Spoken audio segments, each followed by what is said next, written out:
मेरा नाम हिरा है। मेरी दादी और अब्बा को पहले दिन से ही बेटियों से नफरत थी। मेरी माँ ने मुझे पैदा करके बहुत बड़ी गलती कर दी थी। बेटा पैदा ना करने की पादाश में जितने तंज ताने मार पीट वो शादी के बाद से अब तक भुगत रही थी, उसने उनके अंदर मज़ाहमत जैसे खत्म ही कर डाली थी। अब मेरी जिंदगी का फकत एक ही मकसद रह गया था कि किसी तरह पढ़ लिख कर इतने पैसे कमा सकूं कि कभी अब्बा को किसी से भी पैसे ना लेने पड़े। अब्बा जब भी स्कूल की फीस दिया करते, जो इतनी ज्यादा तो ना थी, उस पर भी वो बातें सुनाते, बल्कि हर माह स्कूल की फीस भरना अम्मी के लिए आजमाइश बन गई थी। और मैं इस बात को बहुत अच्छे से समझा करती थी कि अम्मी की आजमाइश पहले ही कम ना थी। मेरी वजह से उनकी आजमाइशों में 2 गुना इजाफा हो गया था और अम्मी बिल्कुल एक अलग कमरे में रहा करती थी, जबकि बाकी घर के लोग एक जगह खाते पीते उठते बैठते थे। लेकिन जिस वक्त अब्बा चाहते, अम्मी को उनके कमरे में जाना पड़ता। मेरे अब्बा अक्सर अपनी माँ को कहते कि ये क्या चीज ब्याह कर लाई हो, ये तो मुझे खुश नहीं रख सकती, इसे तो खुश रखना ही नहीं आता। असल में मेरे अब्बा का ताल्लुक बाजारी औरतों से भी था और वो हर वक्त अम्मी को वैसे ही सजे सवरे तरीके से देखना चाहते थे। अम्मी अब्बा की खुशी के लिए लिपस्टिक और हल्का फुल्का मेकअप तो कर लेती थी, तो दादी के तंज खत्म होने का नाम ही नहीं लेते थे। मेरे अब्बा अम्मी से ऊंचा ऊंचा बेशर्मी से कहते कि तुझसे अच्छी तो बाजारी औरतें होती हैं, वो पैसा लेती हैं लेकिन दिल तो खुश कर देती हैं। तब अम्मी कहती, मुझसे ये सब नहीं होता जो आप कहते हैं। उनकी तकरार और आवाज कमरे से बाहर भी आती थी। दादी अक्सर कान लगाकर सुनती और मैं भी ऐसे ही करीब ही रहा करती थी, लेकिन कई बार वो मुझे डांट कर भगा देती थी। मुझे हल्का हल्का इस बात का एहसास होने लगा था कि अम्मी के साथ इस कमरे में कुछ अच्छा नहीं हो रहा। कुछ ऐसा गलत उनके साथ होता है कि जब वो इस कमरे से निकलती हैं तो किसी उजड़ी हुई बेवा से भी बदतर हालत में होती थी। सिवाय रोने धोने के मेरी अम्मी को इसके अलावा कभी एहतजाज करते हुए नहीं देखा था। हमारे घर का अजीब सा घुटन ज़दा माहौल था। कभी कभी ऐसा लगता है कि सांस भी जोर से ली तो उस पर भी कोई फतवा लग जाएगा। मैं छठी जमात में थी जब अम्मी फिर से उम्मीद से हो गई थी। बजाय अम्मी के खाने पीने का ख्याल रखने के, दादी ने उन्हें साफ साफ अल्फाज में कह दिया कि अगर इस बार लड़का ना हुआ तो तेरी तलाक पक्की हो जाएगी। दादी का सफाक लहजा मेरा दिल चीर गया था। ना जाने इस हालत में अम्मी के ऊपर क्या बीती होगी। अम्मी हर वक्त जेरे लब कुछ न कुछ पढ़ पढ़ कर खुद पर फूंकती रहती थी कि शायद इस बार उनका मुकद्दर बदल जाए और वो बेटे की माँ बन जाए। अम्मी को अगर कोई किसी तावीज दम दरूद आस्ताने का बताता तो वो फौरन से वहां पहुंच जाती। अभी उन्हें दूसरा ही महीना लगा था, लेकिन वो इस कदर कमजोर दिखाई देती थी कि ऐसा लगता है कि हवा के झोंके से भी जमीन बोस हो जाएगी। उनकी खुराक और खाने पीने का कोई ख्याल नहीं रख रहा था। मैंने दबी दबी आवाज में अम्मी की जर्द रंगत को देखकर कहा कि वो डॉक्टर के पास जाएं, शायद वो कोई विटामिन की अद्वियात दे जिससे उनकी तबीयत बेहतर हो जाए। लेकिन अम्मी हसद भरी नजरों से देखती रही, क्योंकि उनके हाथ में कुछ भी नहीं था, पैसा और न खामद की मोहब्बत। ऊपर से घर के काम का बोझ भी उन्हें अलग हलकान किए रखता था। मुझसे जहाँ तक हो सकता है मैं अम्मी के कामों में उनका हाथ बटाने लगती। हालांकि मैं खुद बहुत छोटी थी, लेकिन जाने क्यों मुझे अम्मी अपने से भी ज्यादा बेबस दिखाई देती थी। आज भी किसी औरत ने उन्हें ये कहा था कि अगर वो फलां मजार पर 5 जुमेरातें जाकर हाजिरी देंगी तो जरूर बेटा होगा, और उन्हें ये बात बताने वाली वो औरत थी जो खुद बे औलाद थी। अम्मी भी इन औरतों की बातों में आकर ये भूल बैठी थी कि औलाद देने वाली जात सिर्फ अल्लाह ताला की है, क्योंकि वो तो खुद कुरान पाक में ये बात कह रहा है कि वो जिसे चाहता है औलाद देता है और जिसे चाहता है औलाद नहीं देता। लेकिन हम मुसलमान कुरान पाक, नमाज और अल्लाह ताला की तालीमात को छोड़कर गुमराह कुन लोगों की बातों में आकर अपनी दुनिया भी खराब कर देते हैं और अपनी आखिरत भी। अम्मी का 8वां महीना लगा था कि दादी ने इसरार करना शुरू कर दिया। अम्मी का अल्ट्रासाउंड करवाया जाए ताकि पता चले बच्चे की जिन्स क्या है, वो लड़की है या लड़का। ये इसरार दादी ने 5वें महीने भी शुरू किया था, लेकिन उस वक्त अम्मी ने उनकी बात एक कान में डालकर दूसरे कान से निकाल दी थी। अब्बा ने भी कोई खास तवज्जो ना दी। तो अम्मी ने भी शुक्र के कलमे पढ़े, लेकिन दादी ने भी जब उठते बैठते कहना शुरू कर दिया तो अब्बा भी मुतवज्जा हो गए कि वाकई पैदाइश से पहले जिन्स का पता होना बहुत जरूरी है। अम्मी बहुत डर गईं, क्योंकि वो जानती थी कि अगर जिन्स का पता वक्त से पहले चल गया और बेटी हुई तो अब्बा या तो इस बच्चे को जाया करवा देंगे या फिर पैदा होते ही उन्हें तलाक दे देंगे। उसके बाद वो कहाँ जाएंगी? उन्हें कुछ समझ नहीं आ रही थी। उनके मेके में सिर्फ एक भाई था जो पहले ही उनसे मुंह मोड़ चुका था। उसके अंदर बेहिस्सी इतनी ज्यादा थी कि वो अपने बीमार वालिदैन को छोड़कर अपनी बीवी के साथ अलग घर में रहने लगा था। अम्मी के लिए अपने बीमार वालिदैन की जिम्मेदारी अदा करना आसान काम नहीं था। उनका मेका ससुराल से दूर था, आने जाने के लिए किराया नहीं मिलता था। अम्मी अपने वालिदैन के घर पैदल ही जाया करती थीं। मेरे अब्बा को तो उनमें कोई दिलचस्पी नहीं थी। उनका मेका जाना भी उनकी सास को खटकने लगा था और वो बात बात पर अम्मी से लड़ने लगती थीं। घर के कामों से बचने का एक अच्छा बहाना ढूंढ लिया है तुमने। जब अम्मी तंग आकर दादी को कोई जवाब देती तो दादी मिर्च मिसाला लगाकर अब्बा को बता देती और यूं अम्मी की शामत आ जाती। वो अब्बा से मार भी खाती और अपने वालिदैन के पास जाकर उनकी खिदमत भी करती और वापस आकर घर के सारे काम भी संभालती। लेकिन इसके बावजूद उनकी कुर्बानी का कोई सिला नहीं था।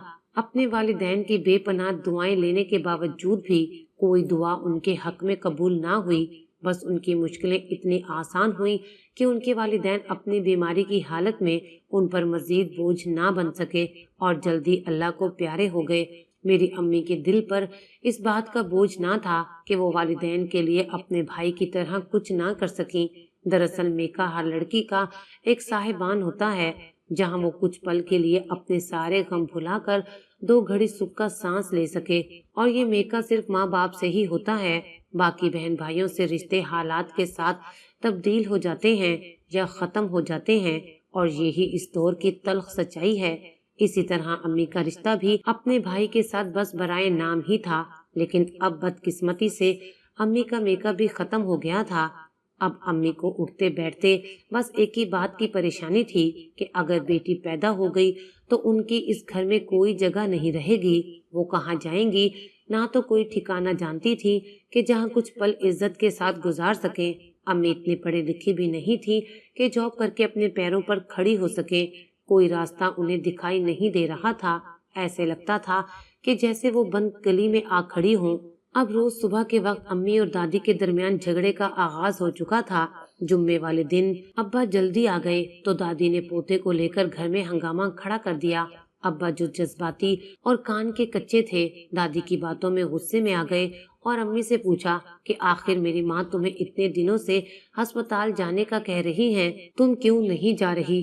तब अम्मी बोली कि इस हालत में अस्पताल जाना आसान नहीं है। तब अब्बू गुस्से में बोले कि सारी औरतें बच्चा पैदा करती हैं, तुम कोई अनोखा बच्चा तो पैदा नहीं कर रही हो। अब्बा गुस्से से लब चबाते हुए बोले थे, दरअसल मेरी तबीयत कुछ ठीक नहीं है, कुछ दिन बाद चली जाऊंगी। अम्मी चाहती थी कि किसी तरह ये बात टल जाए, लेकिन अब्बा आज बात टालने के मूड में नहीं थे। शाम 4 बजे तैयार रहना, मैं तुम्हें खुद लेकर जाऊंगा। अम्मी बोलने ही लगी थी कि अब्बा ने हाथ उठाकर उन्हें वहीं रोक दिया और फिर अब्बा घर से बाहर चले गए। दादी के चेहरे पर एक फातिहाना मुस्कुराहट थी। अम्मी के चेहरे का रंग मुस्तकबिल के अंदेशों से उड़ चुका था। जर्द रंगत लिए वो कमरे में आई और सर पकड़कर बैठ गईं। मैं चुपचाप अम्मी के पास आकर खड़ी हो गई। वो मुझे खाली खाली नजरों से देखने लगी। अब क्या होगा? मुझे इस घर में कभी भी अपनी दादी और अपने बाप का प्यार नहीं मिला था। मुझे रोता देखकर मेरी अम्मी बोली, बेटियां तो बड़ी प्यारी चीज होती हैं, इन्हें जन्म देने वाली माएँ कभी नहीं घबराती, लेकिन ये माशरा हमें जीने ही नहीं देता। शायद वो मेरे खौफ को भांप गई थी, इसलिए पहली बार उन्होंने मेरे सर पर हाथ फेर कर मेरा माथा चूमा था और फिर मुझे अपने सीने के साथ लगाते हुए आंखें बंद कर ली थी, जैसे एक ठंडक दिल में उतर गई हो। तुम नहीं जानती तुम मुझे कितनी प्यारी हो नाजिया, वो सिसकते हुए लहजे में बोली। तो मैं भी रोने लगी थी। फिर उन्होंने मुझे अपने सीने से अलग किया और तसल्ली देते हुए बोली कि नाजिया, तुम बहुत सारा पढ़ना, अपने पैरों पर खड़ी होना, ताकि कल को कोई तुमसे तुम्हारा आसमान ना छीन सके, और ना ही इस खौफ से जिंदगी गुजारना कि अगर कोई तुम्हें घर से निकाले तो तुम कहाँ जाओगी। हालात जैसे भी हों तुमने पढ़ना नहीं छोड़ना। मैंने सर हाँ में हिला दिया था। शाबाश, उन्होंने मुस्कुराकर मुझे कहा था, और मैंने पहली बार ये महसूस किया था कि मुस्कुराहट भी जख्मी होती है। फिर शाम 4 बजे अम्मी को लेकर अब्बू और दादी अस्पताल चले गए थे। तब मैं एक नामालूम खौफ के मारे जाई नमाज बिछाकर अम्मी के लिए दुआ करने लगी। मुझे ऐसे लगा कि जैसे वो सजाए मौत की कैदी की तरह चल रही हैं। अम्मी की आंखों के नीचे काले हल्के जर्द रंगत और कमजोरी तो चीख चीख कर बता रही थी उनका इस मौके पर ख्याल रखा जाए। लेकिन दादी और अब्बा के बेहिस रवैयों और बेटे की ख्वाहिश ने एक जीती जागती औरत को अधमोया कर डाला था। रात को 8 बजे दरवाजा खटका तो मैंने बाहर जाकर दरवाजा खोला। तब अब्बा तेजी से अंदर दाखिल हुए और तेजी से अपने कमरे में चले गए और दरवाजा जोर से बंद कर डाला। दादी भी पैर पटकती हुई घर के अंदर दाखिल हुई और अपना टोपी वाला बुर्का उतारकर चारपाई पर फेंक दिया और फिर हाथ मलते हुए बुड़बुड़ाने लगी। फिर मैंने अम्मी को अंदर आते हुए देखा, जो किसी सजा याफ्ता मुजरिम की तरह सर झुकाए अंदर दाखिल हुई और खामोशी से अपने कमरे की तरफ बढ़ गईं। घर में अजीब सन्नाटा फैला हुआ था। अम्मा की हालत बहुत बुरी थी। उन्होंने सुबह से ठीक से नाश्ता भी नहीं किया था। मैं किचन में अम्मी के लिए कुछ लेने गई तो दादी नान के साथ सीख कबाब चुपके चुपके से खा रही थी। मुझे देखकर फौरन ही मुझे किचन से निकाल दिया। मैं भी आज डीठ बनकर खड़ी रही। मैंने फूदने की चटनी बनाई और दोपहर की पकी हुई रोटी उठाकर किचन से बाहर आने लगी तो दादी मेरे सामने आ गई। इतनी मेहमान नवाजी किसके लिए हो रही है? दादी मुंह बनाते हुए बोली थी, अम्मी के लिए खाना लेकर जा रही हूँ। दादी, वो सुबह से भूखी हैं, बस तेरी माँ ही तो खाना खाने की हकदार है। इस घर में वारिस तो पैदा नहीं कर सकती। उसे कहना कि हमारी बोटियां भी नोच कर खा ले। फिर उन्होंने सलाद वाली प्लेट उठा ली। तब मैं उनका मुंह ही देखती रह गई। अब जा देख क्या रही है? तो मैं तेजी से उनके पास से गुजरकर अम्मी के कमरे में आ गई। अम्मी खाना खा ले। मेरी आवाज पर अम्मी उठकर बैठी तो मुझे बेइंतहा हैरत हुई। उन्होंने खाना इतना तेजी से खत्म किया कि जैसे कोई उनसे खाना छीन लेगा। ये मंजर मेरे लिए इस कदर तकलीफ दे था कि मैं कमर तोड़कर खड़ी हो गई। अम्मी ने जब खाना खत्म किया तो मैंने बर्तन उठाए। बर्तन किचन में रखकर मैं कमरे में आई तो अम्मी लेटी हुई थी, लेकिन अब उनकी आंखें बंद थी। गोया पेट की भूख खत्म थी तो उन्हें नींद सी आ गई थी। मैं बगैर शोर किए अपनी चारपाई पर बैठ गई और फिर उन्हें देखती रही। नींद का गुलबा मुझ पर भी तारी था तो इसलिए मैं भी सो गई। रात का न जाने कौन सा पहर था कि मेरी शोर से आंख खुल गई। अम्मी दर्द से निढाल थी। उनकी तकलीफ के पेशी नजर मैं दादी के कमरे में गई और उनको अम्मी के बारे में बताया। तब दादी एक औरत होने के नाते मेरी अम्मी की तकलीफ को समझती, मगर वो तो उल्टा मुझ पर गुस्सा करने लगी कि मैंने उनकी नींद बर्बाद कर दी है। मैं दादी की बेहिस्सी पर चुप हो गई थी। मैंने अब्बा के कमरे के दरवाजे पर भी दस्तक दी, लेकिन दरवाजा खोलने की बजाय उन्होंने खिड़की से ही पूछा कि क्या बात है। मैंने रोते हुए अम्मा की तकलीफ के बारे में बताया तो अब्बा गुस्से से बोले, बहुत चालबाज है तेरी माँ, उसे कुछ नहीं होता, वो इतनी जल्दी मरने वाली नहीं है, दफा हो जाओ और दोबारा मत दस्तक देना। मैं रोती हुई अम्मी के कमरे में आई तो देखकर मेरी आंखें फटी की फटी रह गईं। अम्मी ने जिस वजूद को जन्म दिया था उसमें कोई हरकत ना थी। वो मेरी बहन थी लेकिन मर चुकी थी। मैंने अम्मी की तरफ देखा तो वो भी मर चुकी थी। अच्छा हुआ कि वक्त पर ही मर गई। अल्लाह ताला ने उसे मजीद तकलीफों से बचा लिया था। मैं रो पड़ी थी। मेरी चीखों से भी उस घर में रहने वालों पर कोई असर नहीं हुआ था। सुबह दादी और अब्बा मेरे पास आए तो मैं जिंदा लाश की तरह अपनी माँ के सीने पर सर रखे रो रही थी। मेरी माँ की मैयत देखकर भी उन लोगों को मुझ पर तरस नहीं आया था। दादी ने कहा कि अगर ये बात तूने किसी को बताई तो मैं तेरी जान ले लूंगी। सबको यही कहना कि इसकी मौत अस्पताल में हुई है। मैं तो वैसे ही मर चुकी थी। मैंने अपने लब सी लिए थे। अब्बा ने अम्मा की तदफीन का बंदोबस्त किया था। अम्मी को फौत हुए अभी 2 माह ही गुजरे थे जब अब्बा ने दूसरी शादी कर ली थी। अम्मा की नई नवेली दुल्हन ने सारे घर का कंट्रोल चंद दिनों में ही अपने हाथ में कर लिया था। अब्बा तनख्वाह के सारे पैसे बीवी के हाथ में लाकर रख देते थे। अब पैसे न मिलने पर दादी की सारी अय्याशियां खत्म हो गई थी और दादी को इस बात पर बहुत गुस्सा था। दादी और नई अम्मी की लड़ाइयाँ रोज बरोज बढ़ने लगी थी और ये बात मेरे हक में बेहतर थी। अब इन दोनों की तवज्जो मुझसे हट गई थी, लिहाजा मैंने अपनी तमाम तर तवज्जो तालीम पर राग़िब कर दी थी। घर में क्या हो रहा है क्या नहीं, मैं इन मामलात में नहीं पड़ती थी। मैं घर पर बच्चों को ट्यूशन पढ़ाती और अपने खर्चे खुद उठाती। मैट्रिक का रिजल्ट आने के बाद ही मैंने प्राइवेट एफए का सोचा और साथ साथ पीटीसी में दाखिला ले लिया। मेरे जहन में अम्मी के अल्फाज हर वक्त घुमा करते थे कि मैंने बहुत सा पढ़ना है और अपने पाँव पर खड़ा होना है। लिहाजा हालात जैसे भी रहे, मैंने कभी भी तालीम के मामले में हिम्मत ना हारी। इस दौरान मेरे रिश्ते भी आने लगे। मेरे एक रिश्ते पर अब्बा ने मुझसे पूछे बिना ही हाँ कर दी तो मेरी सौतेली माँ उनसे झगड़ पड़ी। मुझे उनकी इस बात पर बड़ी हैरत सी हुई थी जब उन्होंने अब्बा से कहा कि नाज़िया से पूछो, अगर उसकी रजामंदी है तो तब हाँ करो वरना इनकार कर दो। मेरी सौतेली माँ अक्सर मेरी साइड लेती थी। खुदा जाने उसको मुझ पर कैसे रहम आ जाता था। दादी ने जब मेरी सौतेली माँ की ये बातें सुनी तो अब्बा को खूब बातें सुनाई कि ये कौन होती है हमारे घर के फैसले करने वाली। लेकिन अब्बा दादी के आगे कुछ ना बोले, जिस पर दादी को और भी गुस्सा आ गया। मेरी सौतेली माँ एक रात मेरे कमरे में आई और मेरे सामने एक लड़के की तस्वीर रख दी और कहने लगी कि इस लड़के का रिश्ता तुम्हारे लिए आया है, अच्छा लगे तो बता देना। मैंने शर्म से उनकी तरफ देखा। वो मेरी आंखों में आंखें डालकर देखने लगी। ये तेरी पूरी जिंदगी का मामला है, सोच समझकर फैसला कर लेना। और फिर वो कमरे से बाहर चली गई। लड़का शक्ल का तो अच्छा था, बैंक में काम करता था, तो मुझे कोई एतराज नहीं था। मैंने हाँ कर दी। मेरी शादी की तारीख तय हो गई थी।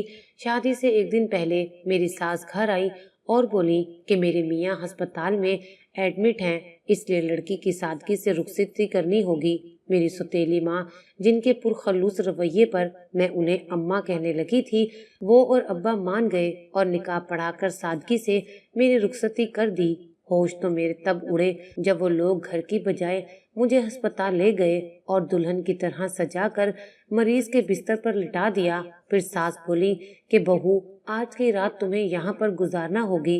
अभी मैं कुछ समझ ही ना पाई थी कि मेरी जान निकल गई, क्योंकि कमरे में एक अजीबो गरीब हुलिये वाला आदमी आया। सास बोली कि ये हमारे खास मेहमान हैं, हमारे घर आने वाली हर बहू पहली रात इनके साथ गुजारती है। ये ऐसा अमल करते हैं कि मियाँ बीवी के दरमियान हमेशा बरकत रहती है। सास ये बात करके कमरे से बाहर चली गई तो मैं फौरन बिस्तर से उठी ही थी कि उस आदमी ने तेजी से दरवाजा बंद कर दिया और अपनी शैतानी नजरों से मुझे घूर घूर कर देखने लगा। अचानक घबराहट की वजह से मेरा सर भारी होने लगा था। मेरी अजीब कैफियत थी। मुझे अपने जिस महरम के साथ होना चाहिए था उसकी जगह किसी और ने ले ली थी। वो क्या करने जा रहा था मेरी समझ से बालातर था। अचानक से वो मेरे नजदीक आने लगा।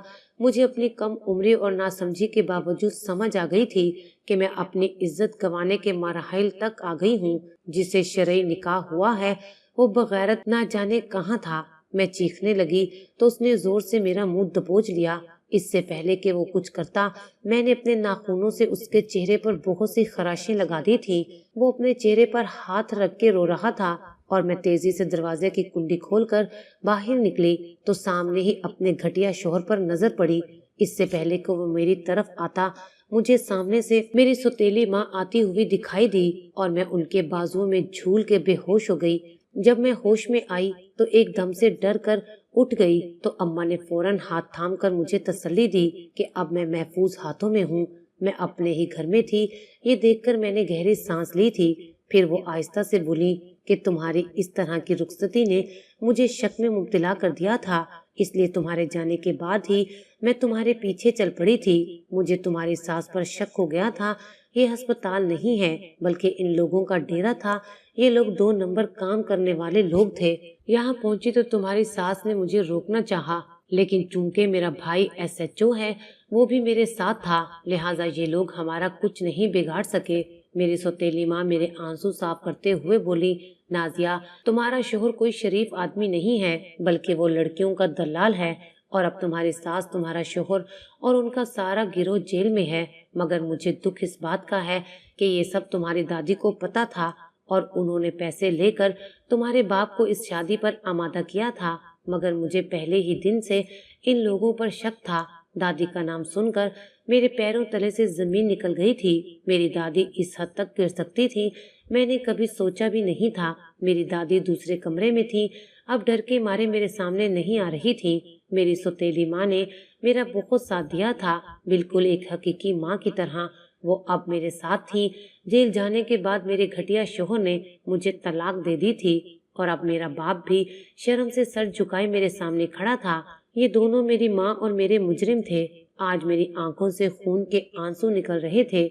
मैं दिल में अपनी माँ को याद करके बहुत रो रही थी और अपने मरने की दुआएं कर रही थी। तभी अचानक साथ वाले कमरे से मेरी दादी के चीखने की आवाज आई थी। जब दादी के कमरे में जाकर देखा तो उन्हें बिजली का जोर से करंट लगा था। वो कमरे का पंखा चला रही थी कि सॉकेट में करंट आ गया। मेन स्विच बंद करने तक मेरी दादी काली स्याह और मुर्दा हो गई थी। मैंने कभी भी अपनी दादी के बारे में ऐसे नहीं सोचा था, मगर उनकी मौत ही कुछ ऐसे लिखी हुई थी। दादी के सदमे में मेरा बाप पागल हो गया था और वो घर छोड़कर चला गया था। 3 माह बाद कुछ लोग मेरे बाप को उठाकर ले आए थे। वो रोड एक्सीडेंट में मर गया था। अब इस घर में मैं और मेरी सौतेली माँ रहते थे। वो मेरे साथ हर मामले में खड़ी रहती हैं, बल्कि मुझे यूनिवर्सिटी में आला तालीम दिलवाने में उनका बहुत हाथ है।